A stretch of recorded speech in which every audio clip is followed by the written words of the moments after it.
Hey, this is Mike, and I want to welcome you to another episode of the Halftime Mike podcast. It's all about keeping it practical, keeping it doable, giving you practical things that can help you grow leads and sales online. We're diving into some different topics, and today that topic is the contest code. You want to talk about social media contests and how you can run successful contests, what it takes, and what you need to plan, to think through. A lot of people that always say they want to run contests, but then they say that their contests haven't been successful.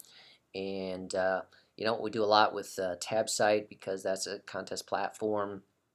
So today, my goal is to break it down, talk about what happens, what the advantages are, how to go about it, and some of those key elements that can help you to have a successful game plan for your contest. Break the code that means that you're just spending time and money and not getting anything valuable out of it, and the tips that you need to make it all happen. So, with that, I want to dive in. I'm going to fly solo today and talk about this. Of course, I'm going to be keeping track of my notes and posting those for you in the podcast episode. But when you get started, it's not just something that you can just roll out and say, hey, we're going to run a contest, put a tweet out, put a Facebook post out. You got to do some background, and you got to do a number of steps along the way. Successful contests take planning, take time, take effort, take a multi-network approach in marketing to be successful. Okay, so let's break those things down. And the first thing I want to talk about is not the contest itself. The first thing I want to talk about is start with the end in mind. What is your end goal? Okay, that's going to be key here. Too many people, they just jump in, they want to run a photo contest, or they want to run sweepstakes. But what's it about?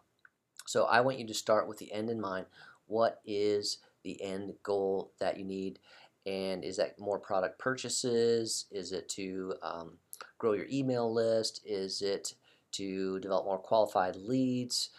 More in-store traffic if you're a retail location? Is it more website traffic? Those are all quality end goals, but you need to know what your end goal is for your contest. Okay, so define that, and then now we can plan accordingly when we have that detail nailed down. So the next step after you know what the end goal is to talk about the type of platform that you want to use. Okay, what social media network should this be on, or social media networks, plural, should it be on?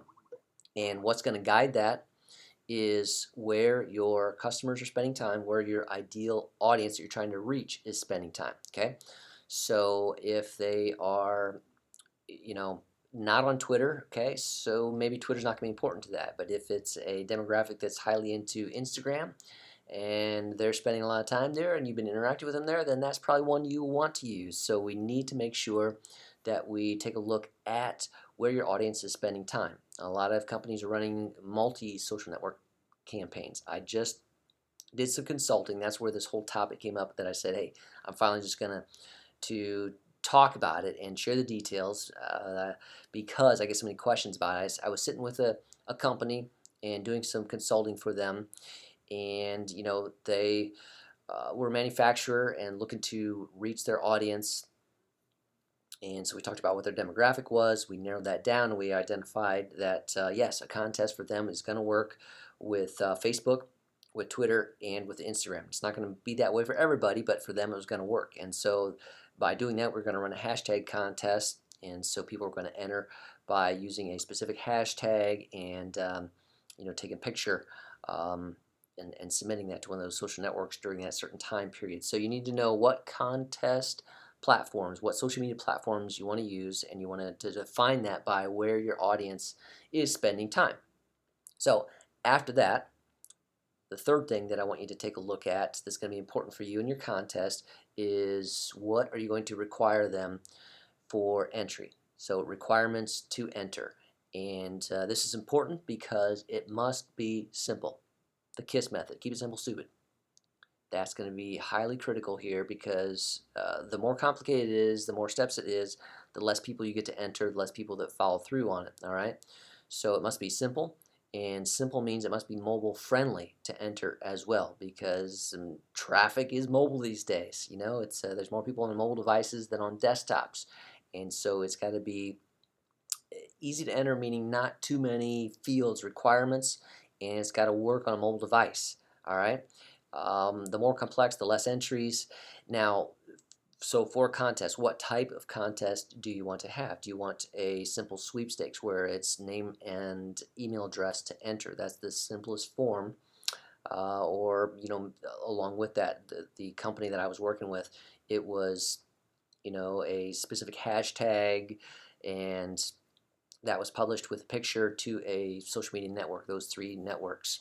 So that's the simplest form. It's not requiring a lot of detail there.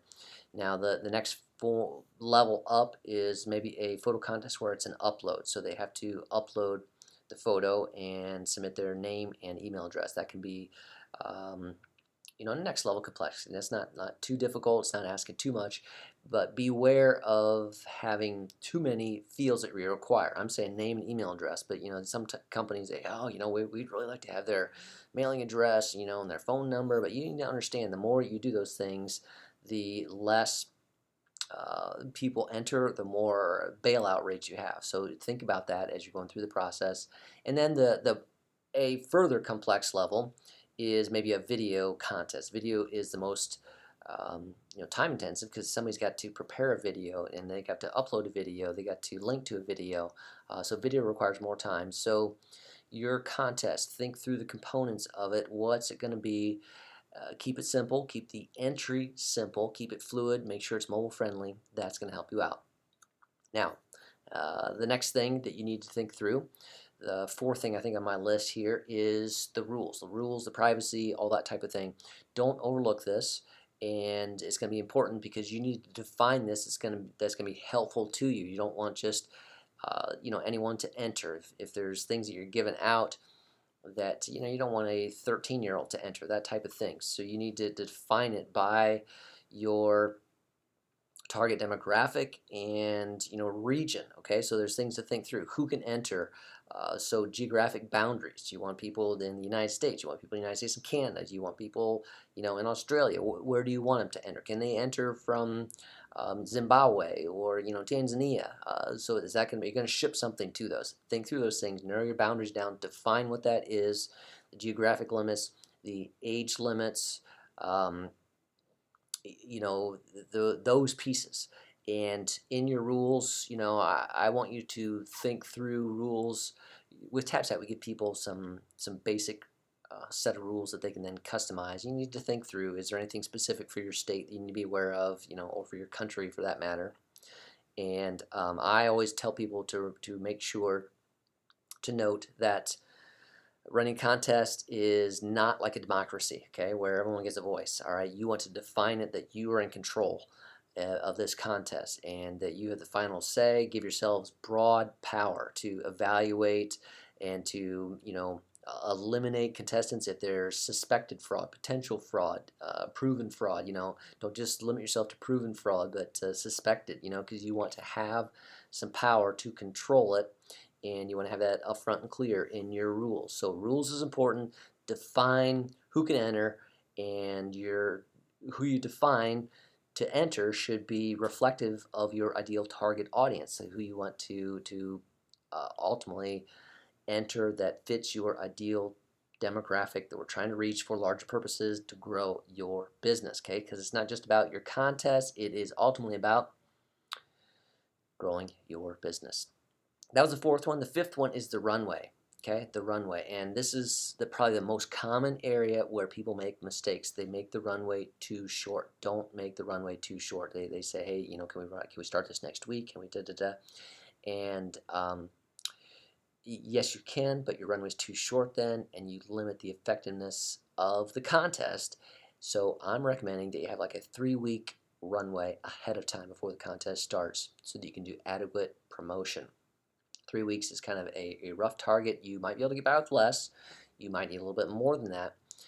But that, in my mind, gives you enough time to do the due diligence in preparation, because you're going to need some imagery, okay? Because if you're going to share this on social media, to announce it, you're going to need some images of the contest to promote it. You're going to need messaging. What is your message? And then you're going to want to get it out in different places. Okay, so at a minimum, there's going to be something to go out on your blog, your website that talks about the contest. You're going to want to use your email marketing announcing this. Okay. Um, you're going to want to use social media, and social media is not just once and done. Remember, you can't just say, if I share it on Facebook, now they know. Okay, you have to think through hey, we're gonna have a contest, stay tuned for more details about that. That's the precursor. That's just a simple message that something's coming. Later on, it's like, hey, we're gonna have a contest, it's gonna be a photo contest, you're gonna enter by hashtag, and it's gonna start on such and such a date. Look for more information on this date. Okay, that's the next one. And then on that date, you give them more information. You let them know, hey, the contest is about ready to start. You got to be thinking through the messaging. There's multiple social media messages that go into it. Maybe there's, in that 3-week window, maybe there's 2 email messages to your audience, that type of thing. And there's 1 blog post, but there's going to be a series of social media messages that kind of warm them up and get them on the progression towards it going live. So 3 to 4 week window, plan your imagery, plan your messaging, think through those pieces. You might even want to use partners. So for this manufacturer, we enlisted the help of their dealer network for that contest, and because ultimately they're trying to sell more of their product, okay, and their dealers sell their products, so we get them on board to share it. So they had to share to their email list, which is to the public, but they also had to share to their email list, which is to the dealers, and they could talk to the dealers differently, talk to your audiences specifically, how it will benefit them to promote this, and they can enlist them to share it on their social, give them assets for that. That will help it go more viral. It will get out there to that correct audience that you want it to get out to. So that was the 5th one. That was the runway.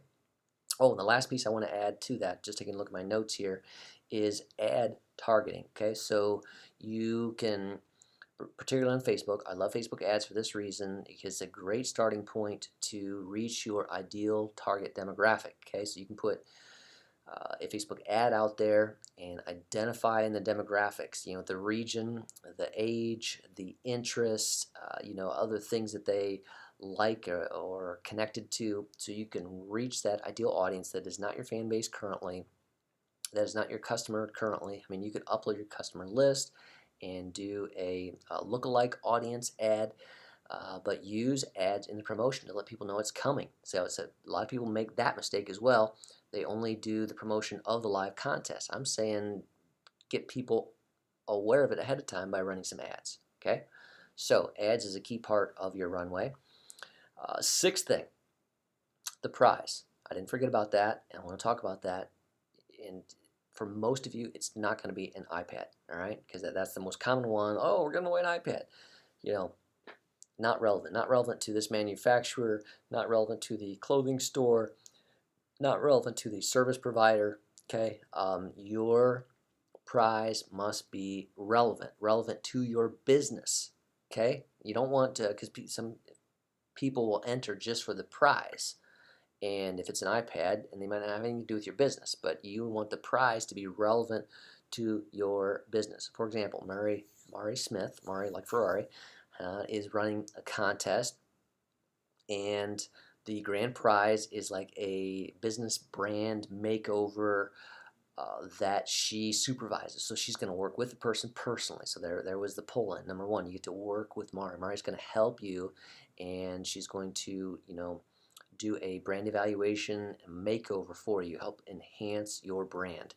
And so that fits because it's a service connected to things that Mari offers, marketing services, branding pieces there, helping companies sort through that, helping the small business owner. Okay, she's got other prizes, 2nd, 3rd, and 4th, and they all connect with her business model. Those things fit. So your prizes must fit with your business model. A retail establishment, okay, Annie Ann's Pretzels, they offer some giveaways, they do some things, a contest, small things like that. And of course, what's a common good that you can give away there is some of your goods, some pretzels. Annie Ann's Pretzels is doing a good job of that because it's irrelevant. People can enter to win, but it's something that ties them into the company further. It's growing their email list. Well done in their case. So that was the 6th thing. Number 7 is the length. Okay, contests cannot be run for massive lengths of time. Our attention span is very short on social media, and so a contest is no exception to that. You can't run a contest for 30 days and expect to have great momentum maintained. Okay, I'm recommending contests, narrow them down. I think you can run, 5 day, 7 day. You might be able to get 14 day. That's tough to keep some momentum going that long, but I'm going to recommend shorter. The window of time that they can enter, they can vote, that type of thing. So for this manufacturer, they wanted to get the public's entries with a hashtag, and so they're putting window out that's about a 7 day window when people can enter by the hashtag. So that's the start date of the hashtag's valid, and there's an end date when that hashtag's valid, about 7 days in there. And then they're doing a little bit of a window to get everything ready, all those images from the hashtag ready to be voted on their website. Then they're opening up voting for that, and they're running that for like a 7 day time period. So they kind of have two windows. One is the entry, one is the voting time period. I think that one can work because of its two-phase, but you're keeping each phase pretty tight on what needs to happen there. So your timing is critical. Don't go too long, okay? And also, don't go too short unless it's just you're not expecting a lot out of it, okay? So a 24-hour one, you're not giving a lot of people chances to enter based on what they have opportunity to see online, to be aware of it. So you need to be thinking in that multi-day time range, but I think a 7 day is a sweet spot for a single contest, a sweepstakes, for instance, where it's name and email address to enter. You like this other contest I've referenced, 14 days can work for that if it's two-phase, an entry time period and a voting time period. So that's the length. And the eighth item in a contest that's going to help you be successful is the communication during the event. Okay, just because it started doesn't mean people are aware of it. You want to be thinking through some Facebook ads, have those ready to go ahead of time that you can deploy during that time period. Think through again your emails that need to go out, your email marketing that needs to go out. Hey, the contest is live, and think through a series of those. There's the hey, it's live. Hey, we've got quite a few entries. If you haven't entered yet, make sure you do. And then there's hey, entry deadline is coming up in 48 hours. Make sure you enter now. And a final one that's letting you know that that's the last 8 hours to enter. Make sure you do. Okay, that type of communication can help, and to think about your social media messages as well. With that, you want to announce it's live. You want to announce, hey, if you haven't entered yet, make sure you do. Hey, there's only 2 days left in the contest. Hey, there's only 1 day left in the contest. Hey, there's only 6 hours left in the contest. Go through those messages and get those messages out. So communication during is critical to the success of your campaign. Multi-tiered again, social media, email marketing. Can you get your partners to do that?